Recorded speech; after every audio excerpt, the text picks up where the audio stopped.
IT job కోసం చూస్తున్నారా? ఐటీలో కెరియర్ బిల్డ్ చూసుకోవాలనుకుంటున్నారా? అయితే సమాధానం కోడింగ్ ట్యూటర్. అదేం నాకు తెలియదు. చాలా వచ్చినప్పుడేమో నేను ఏం చేశానంటే ఒక ట్రై చేద్దామని చెప్పేసి ఒక మూవీకి వెళ్ళాను. వాళ్ళు ఫస్ట్ చెప్పడం నాకు ఎలా చెప్పారంటే, చాలా పెద్ద క్యారెక్టర్ అండి మీది, లేడీ కమెడియన్, చాలా పంచులుంటాయి, మీ మీద చాలా ఇది ఉంటుంది అది ఉంటుంది అని చెప్పేసి చెప్పారు. నేను పెద్ద మోతాదులో ఊహించేసుకున్నా, ఈ సినిమా కంప్లీట్ అవ్వగానే మా అమ్మ నన్ను తీసుకొని థియేటర్లో కూర్చొని చూస్తా అని చెప్పేసి. అక్కడికి వెళ్తే ఏముంది తెలుసా, డైలాగులు లేవు. నాకు 10 days షూట్ అని చెప్పారు. 10 days షూట్ డైలీ పేమెంట్ చేస్తా అన్నారు. 2 days తర్వాత ఇంతనండి ఇంకా లేదు అని చెప్పారు. కానీ చూస్తే నాకు డైలాగులే లేవు. నార్మల్ ఒక డైలాగ్ ఏదో ఉన్నట్టుంది, అది ఎడిటింగ్ చూస్తారో లేరో నాకు తెలియదు. నిలబడే ఉండాలి, పని మనిషి క్యారెక్టర్. అంటే పని మనిషి క్యారెక్టర్ అని నేను చెప్పట్లేదు, పని మనిషి క్యారెక్టర్ అయినా యూజ్ చేసుకోలేదు నన్ను అని నేను చెప్తున్నా. సో నాకు అనిపించింది ఏంటి ఇది యూజ్ చేసుకోవట్లేదు. ఇప్పుడు నార్మల్గా నేను డైలాగులు లేకుండా నిలబడ్డా కానీ ఎవరైనా ఆ మూవీ చూసారనుకోండి, 5 ఏంటి అలా నిలబడేది, బయట కొద్దిగా మంచిగా ఉంది, అక్కడ ఏం యూజ్ చేసుకోలేరు, ఏం లేదు 5 అది అని ఆ ఒక టాక్ రావద్దు అనేది నా ఫీలింగ్.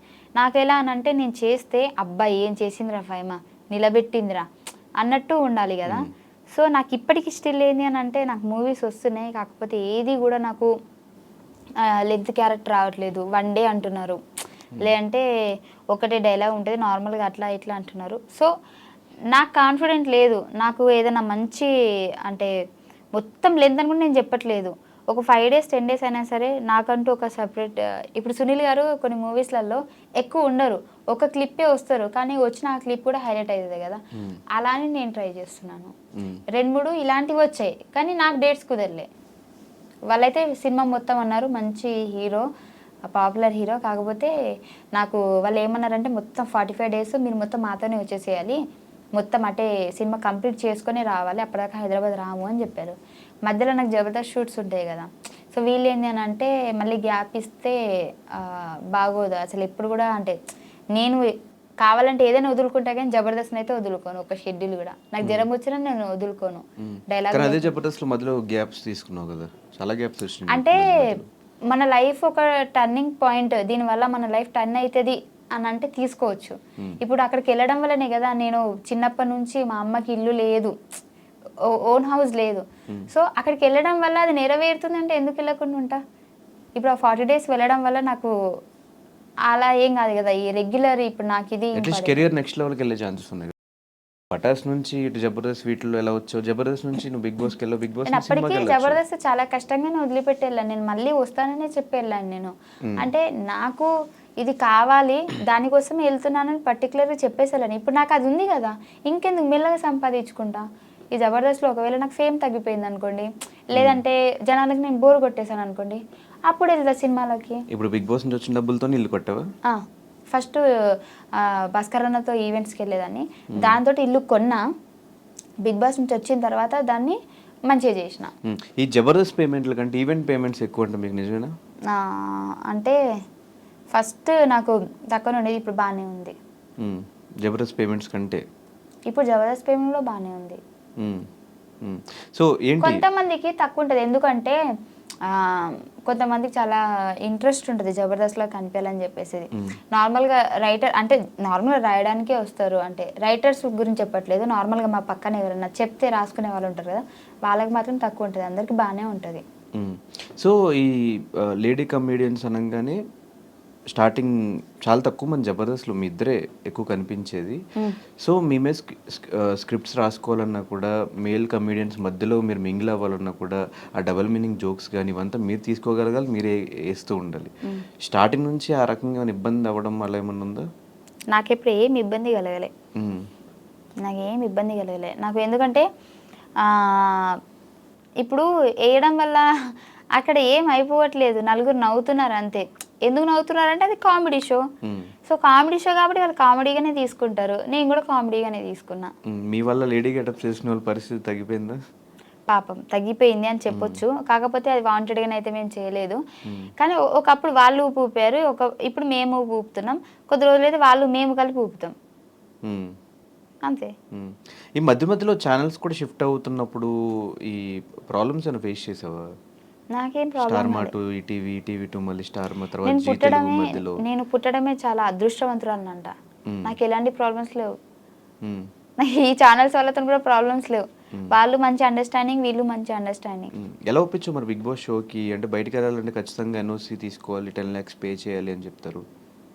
నా అదృష్టం చెప్తున్నా కదా, ఆ నెలలోనే నాది అయిపోయింది ఎన్ఓసి, అంటే అగ్రిమెంట్ అయిపోయింది. అంటే ప్లాన్ ప్రకారం నన్ను పిలిచి 10 days ముందే నా అగ్రిమెంట్ అయిపోయింది చూడండి. ఫైమా తెలివైంది అంటే కానీ మరి ఇంత తెలివైంది.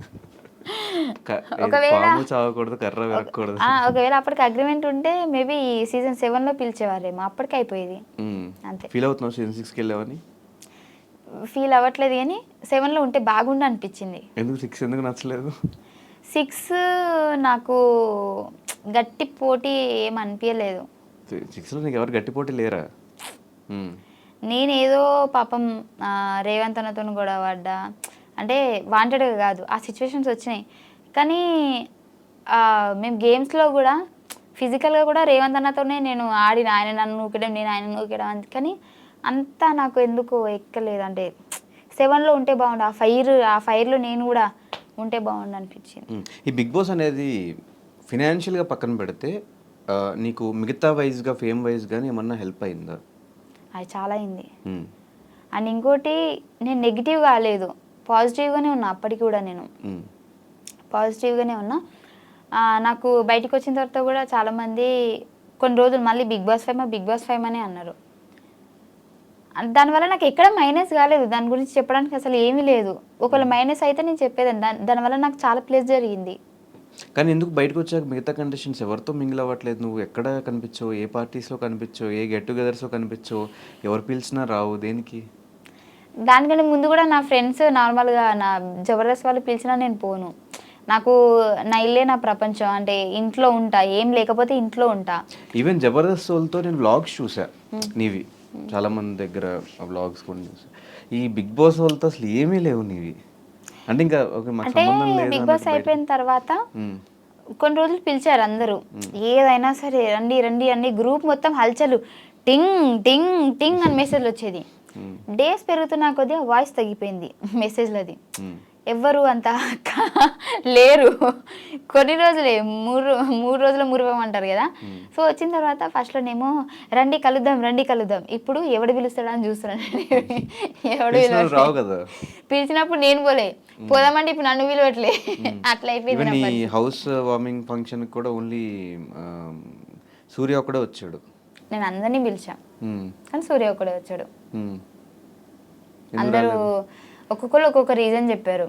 సో నేను కూడా ఇండస్ట్రీ కాబట్టి అర్థం చేసుకున్నా, షూట్స్ అంటే ఆ ప్లేస్లో నేనున్న నేను షూట్కే, అంటే ఫస్ట్ వాళ్ళకి డేట్ ఇచ్చేసాం కాబట్టి ఖచ్చితంగా వెళ్ళాలి షూట్కి, అది నాకు తెలుసు కాబట్టి నేను యాక్సెప్ట్ చేసేవాళ్ళని. కానీ తర్వాత వస్తామన్నారు, కానీ ఇప్పటిదాకా రాలే ఎవరు కూడా. సిద్దిపేట కదా, దోమకొండ అది. సో మొత్తానికి లైఫ్లో అనుకున్న ఇల్లు కట్టేసుకున్నావు, కారు కొనేసుకున్నావు. ఫ్యామిలీ రియాక్షన్స్ ఏంటి?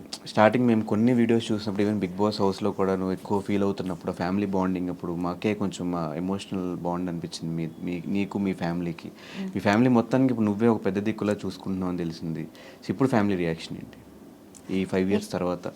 అంటే అందరు హ్యాపీనే, నా వల్లనైతే ఎక్కడ వాళ్ళకి ఇది కాలేదు బ్యాడ్ నేమ్.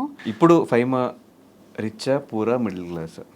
మిడిల్ క్లాస్ అని చెప్పను, రిచ్ అని చెప్పను, పూర్ అని చెప్పను. అలా రిచ్ అందుకుంటూ మిడిల్ క్లాస్ కు కొన్ని వేల కిలోమీటర్ల దూరంలో ఉన్నాం. బేసిక్గా రిచ్ అని చెప్పాలి, అంటే రిచ్ అంటే మరీ అంత రిచ్ కాదు, కొద్దిగా రిచ్ అని చెప్పొచ్చు. కాకపోతే రిచ్గా ఉందాం అనుకునే లోపే ఫ్యామిలీలో ప్రాబ్లమ్స్ పెరిగిపోతా ఉన్నాయి. సో దానివల్ల మళ్ళీ కిందికి వచ్చేస్తున్నా, మళ్ళీ అందుకోవాలంటే నాకు టైం పడుతుంది. ఇంకేం ప్రాబ్లమ్స్ మళ్ళీ? అంటే ప్రాబ్లమ్స్ అంటే అట్లని కాదు, ఫైనాన్షియల్గా అని కాదు, అంటే ఎక్కువ ఏమంటారు ఆలోచన పెరిగిపోయింది. రీసెంట్గా మా అక్కకి యాక్సిడెంట్ అయింది. సో దానికంటే ముందు అదే అక్కకి మళ్ళీ కరెంట్ షాక్ కూడా కొట్టింది. సో 2 సార్లు ఇంకా అయిపోయింది అనే సిచ్యువేషన్ నుంచి మళ్ళీ మా అక్కని మేము మంచిగా చేసుకొని, సో దానివల్ల ఏంటి అని అంటే ఎక్కువ ఫోకస్ అంతా ఇంటి దగ్గరనే వెళ్ళిపోయింది, నేను ఏం వర్క్ చేయలేకపోతున్నా.